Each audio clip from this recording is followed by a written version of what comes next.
Assalamualaikum warahmatullahi wabarakatuh. Sebelumnya saya ucapkan banyak sekali terima kasih kepada rekan-rekan dan teman-teman semua yang telah mengklik video ini.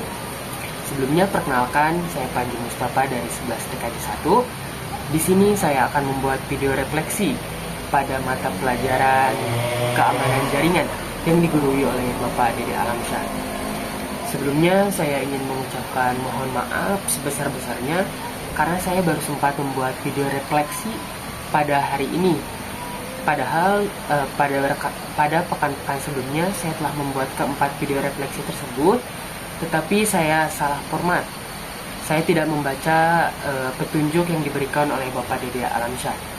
Sebelumnya saya membuat video refleksi itu, saya mengira video refleksi itu isinya kita menjelaskan ulang materi yang udah dijelasin sama Bapak Dede Alamsyah. Ternyata pas saya cek kembali, isi videonya lebih daripada itu.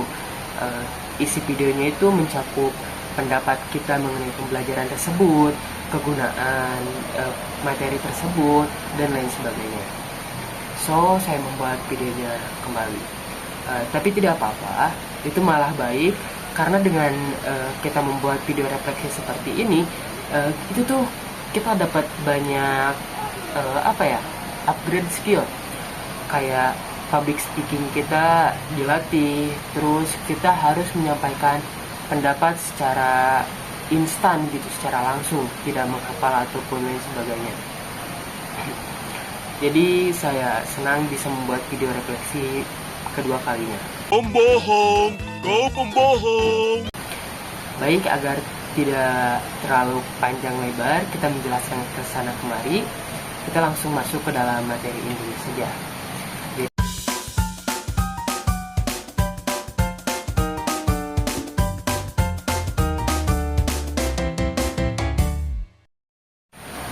Nah guys, jadi pada materi pertama, pekan pertama atau materi pada bab 1 itu, kita diajari mengenai kebijakan penggunaan jaringan. Apa sih kebijakan penggunaan jaringan itu? Jadi, kebijakan penggunaan jaringan adalah bentuk pencegahan atau deteksi pada hal yang bersifat gangguan atau akses tidak seharusnya pada suatu jaringan. Nah, pada materi ini itu kita diajari 5 dasar hal yang harus kita ketahui sebagai pengguna jaringan. Yang pertama itu confidentiality. Confidentiality adalah kebijakan atau keamanan yang dimana data yang ada itu hanya bisa diakses oleh pihak-pihak yang berwenang saja. Jadi data yang misal kita buat itu gak bisa diakses oleh penyusup atau hacker.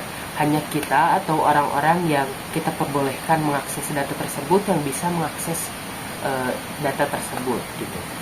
Nah, yang kedua itu ada integrity.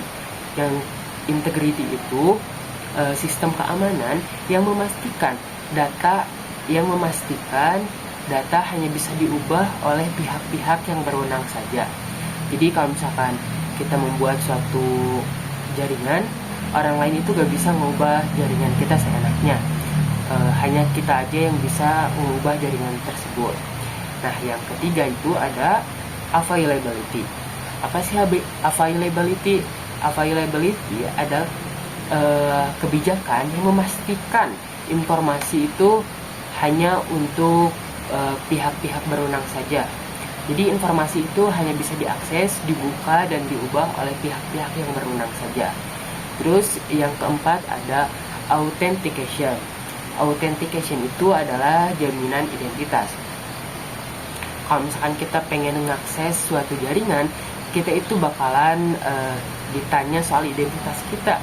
Kayak kita itu benar gak sih orang yang punya wewenang buat ngebuka akun itu. Kayak kita bakal ditanyain password, terus email, dan lain sebagainya. Nah, hal terakhir yang harus kita tahu sebagai pengguna jaringan adalah non-repudiation. Non-repudiation adalah suatu keamanan yang dimana keamanan itu tuh ngebantu kita kalau misalkan orang lain menyangkal perbuatannya. Jadi baik kita maupun orang lain itu gak bisa menyangkal perbuatan yang kita lakuin di jaringan tersebut, karena pasti ada historinya atau jejaknya. So, mungkin segitu aja materi pada bab kali ini. Kita lanjut lagi di next bab. See you guys.